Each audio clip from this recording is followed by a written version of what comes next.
and I have 5 questions that I sent the candidates earlier. If there is a moment, I'm going to start with 1 question for each of the candidates, and then we'll open it to the public. But if there is a time when I could ask more questions, I will break in if there's a quiet moment.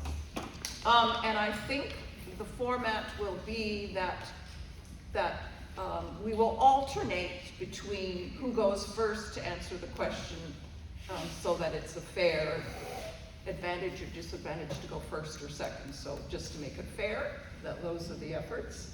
And I want it to be a civil, friendly discussion, informal. That's what I'm hoping for. So no harassment, and this is just a friendly gathering of the community. And I'd like to keep the questions short. Some people have introduced a question with a whole history of, say, climate change. Well, I don't want that. But please try to keep your questions short so that many people can have their time to ask questions.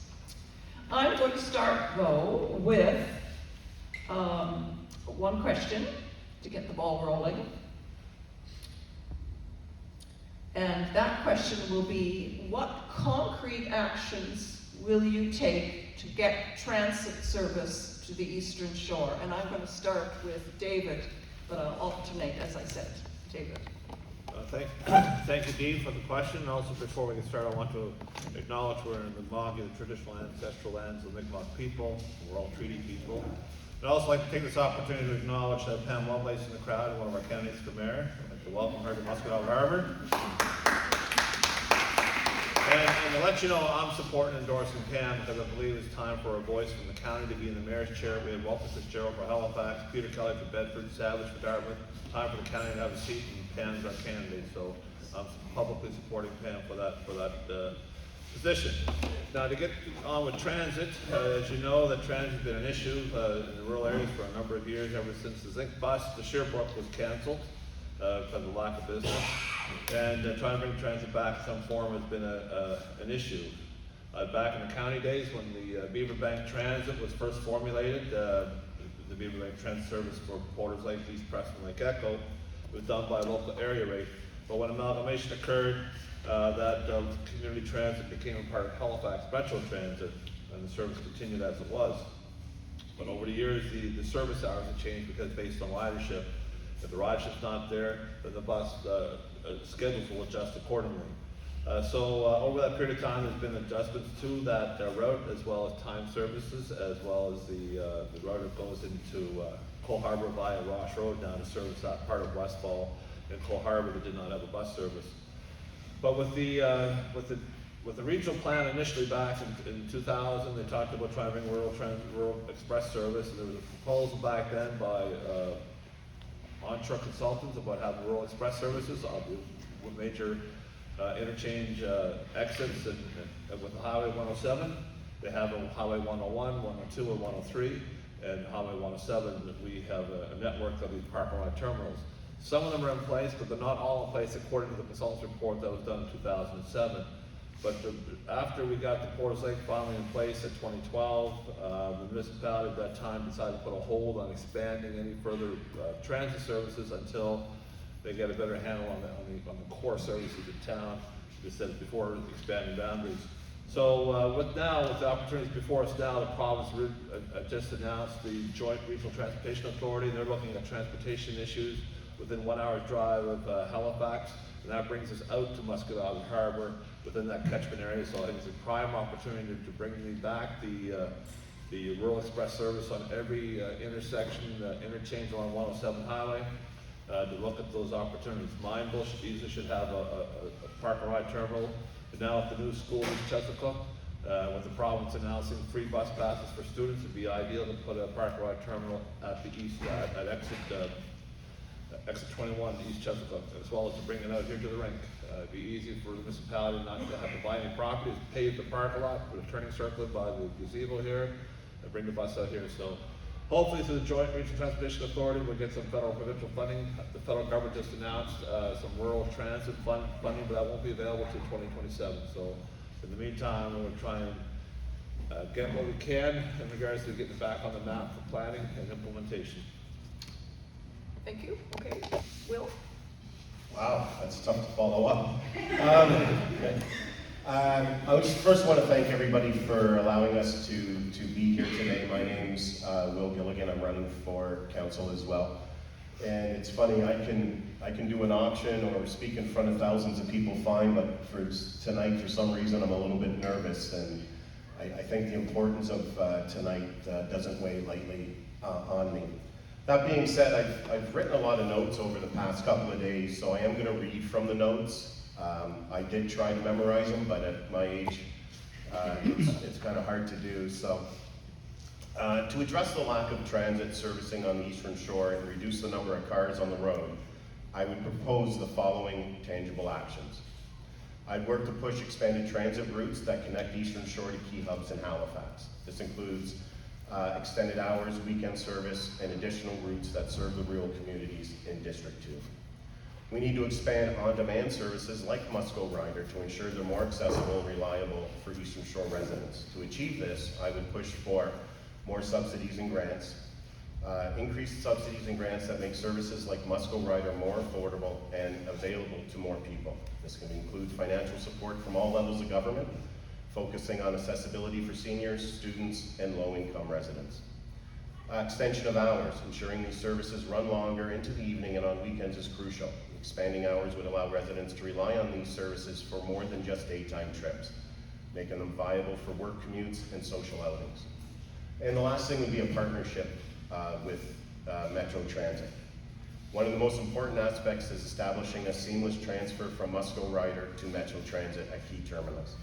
This can include integrated ticketing and transfers for riders, ensuring smoother transition between services. Although it's been said that union contracts prevent this, I believe that in the future negotiations with Metro Transit Council can absolutely raise this as a point of discussion. My father, who was the bargaining chairman for the Canadian Auto Workers in the 80s and 90s, always told me, nothing is ever non-negotiable. I believe we can bring this issue to the table during negotiations, working together with the union and management to find a solution that benefits both workers and residents. We would also want to look at community engagement and consultation, regularly engage the community through town hall surveys and social media to ensure their transit needs and concerns are addressed in real time, especially as new transit options are explored. And as David alluded to, improve park and ride options. Additional park and ride facilities in communities like Lawrencetown, Musquodoboit Harbour, Chesapeake, and Porters Lake, encouraging residents to leave their cars and use buses to commute to the downtown Halifax or other key areas. Expanding and promoting existing facilities and exploring opportunities for new ones could ease the reliance on single occupancy vehicles. There's no way I was going to memorize all that. Okay, before we open it up to the floor, I'd also want to thank Richard and Eastern Shore Cooperator, who is recording. It's an audio recording, is that right, Richard? Yeah. Maybe video. Yep, okay. And now, as I say, I will come back to the questions, the 5 questions that I have posed that I sent to both candidates. But now I ask that you come to the mic here, and we'll have to test it before before you ask your question, but please come to the mic so that everybody can hear you clearly and speak clearly. And thanks. Okay, who has a question?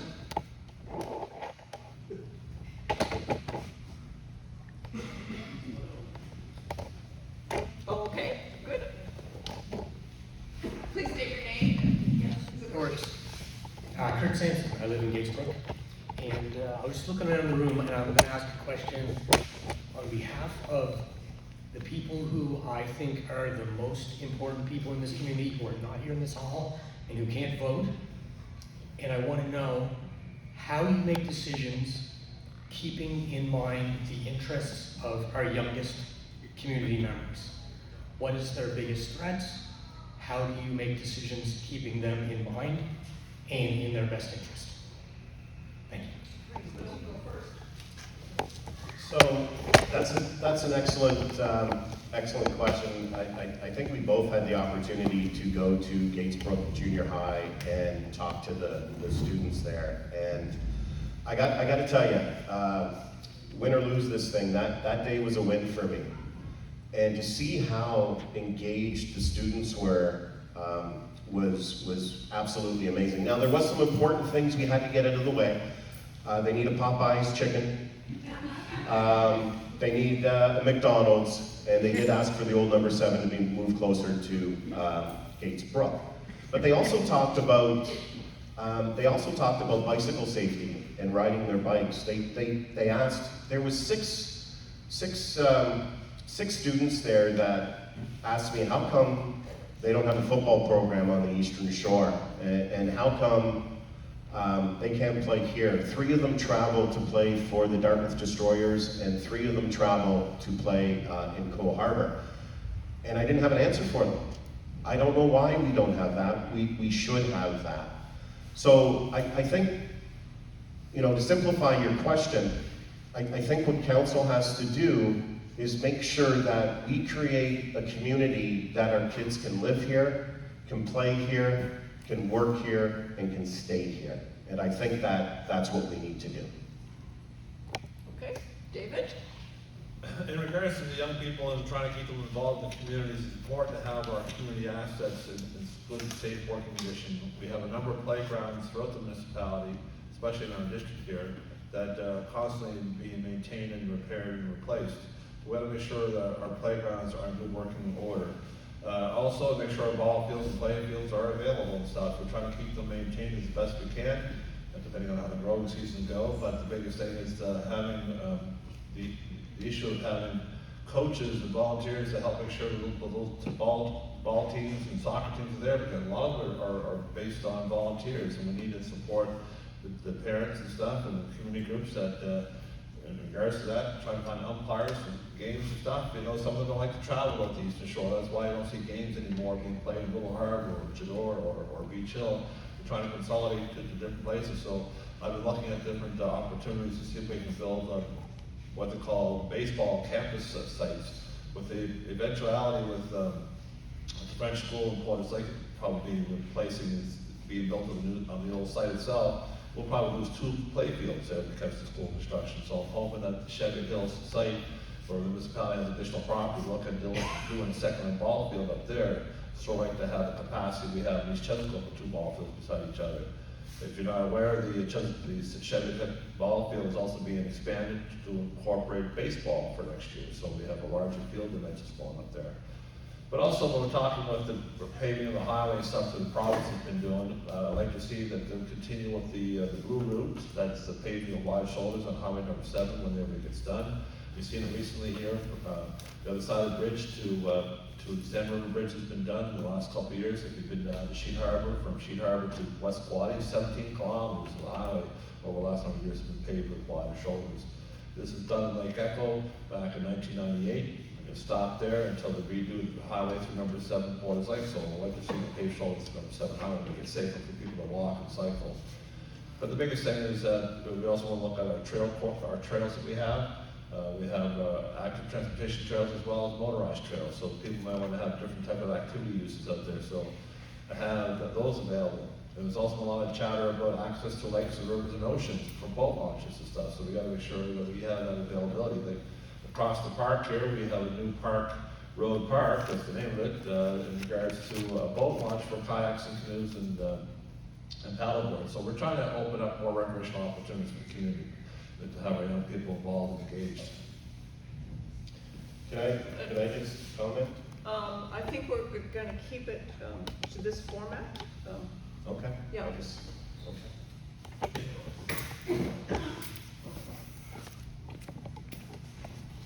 Hello, my name's Adam Conroy. Back in, we were talking on transit, back in 2012, it was promised that Porter's Lake, Minesville, and Muscatobber Harbor were supposed to have a park and ride constructed. Only Porter's Lake got one constructed, and because of that, now that Rapid Metro X, the 370 that serves from Porter's Lake directly to Halifax, is unfortunately struggling with low ridership because of it. The concern is, in 2012, they were supposed to get it, Minesville and Muscatobber. Here we are in 2024, and they're still not constructed. When I see that, to me, that's a sign of poor leadership. We elect our council member to move our community forward, and having public transit in your community is crucial. Because not everybody, due to health issues, can drive, age, whatever. Some people just can't drive, some people can. But public transit should be available to everybody throughout Halifax, the region of Halifax. Before amalgamation became into effect, all this should have been all figured out before amalgamation even started. Here we are in Muscatauga Harbor struggling to get a public transit out here when that shouldn't be. So after all those years, now Dave, you stated that there was a hold on the development for transit. When can these people expect to see a park and ride in their community of Meisel and Muscatauga? Because this is getting to be a little unrealistic to be waiting this long. Because when I looked at regional council, like I said in my videos, I see a lot of incompetence and a lot of things not happening that should be happening. Okay, you posed your question and David will be answering it first. Thank you, Adam. If you listened to my first earlier comment about when council decided to freeze the service boundaries for all future transit, we got the initial park and ride exit 20 in Porter's Lake started. On Pam will tell you about the ones down Highway 103, we only got 2 park and rides down there. There were a proposal for 4. Sackville was supposed to have a proposal for 3, or 3 sites, but they didn't. They had the original Colliquid and Upper Sackville locations already in operation, but the Marsden Drive is just starting to come on board, you know, and Highway 102 to Truro and stuff, there's only 1 park and ride at Fall River, and we finally got the extension to the airport. But, you know, the proposal to have one just on the other side of Elmsdale. The park and ride terminal process, in my opinion, the park and ride strategy is probably the best thing that transit has ever done in the urban area, and we want to duplicate that in rural areas. But the council today, and I've been struggling every time I bring it up, Pam can tell you, every time we have a debate about council and transit, I said we got to bring back the rural transit strategy and bring back the interchanges to have park and ride. So I've been saying it for years, and now with the opportunity I said earlier about the Joint Regional Transportation Authority being formed this past year with the provincial government, that's one of the things they're looking at strongly, is to move people along the major corridors in our municipality, in our Halifax, and that includes us, the 107 highway. So there's no better opportunity than now to break that inertia that has been there, because council has been reluctant to expand the boundaries, but hopefully now we can do that. Okay, thank you, and I'll turn it to Will. In Nova Scotia, more so than anywhere in Canada, more people are dying than are being born. This is an emergency transit in our community. Seniors, I've received emails and messages since this campaign where seniors can't get to their medical appointments because their pension doesn't allow it. They can't get to their medical appointments because they don't have a way to get there. We have people in the community. In my place of business, I've turned away excellent candidates that don't have a way to get to their job. And there's nothing that we can do about it. So I know we've been doing it since, we've been talking about it since 2012. Apparently we were gonna have it in 2027. But I think the next council needs to make sure that it's a priority and that it gets done quicker than that, because the people of this community need it.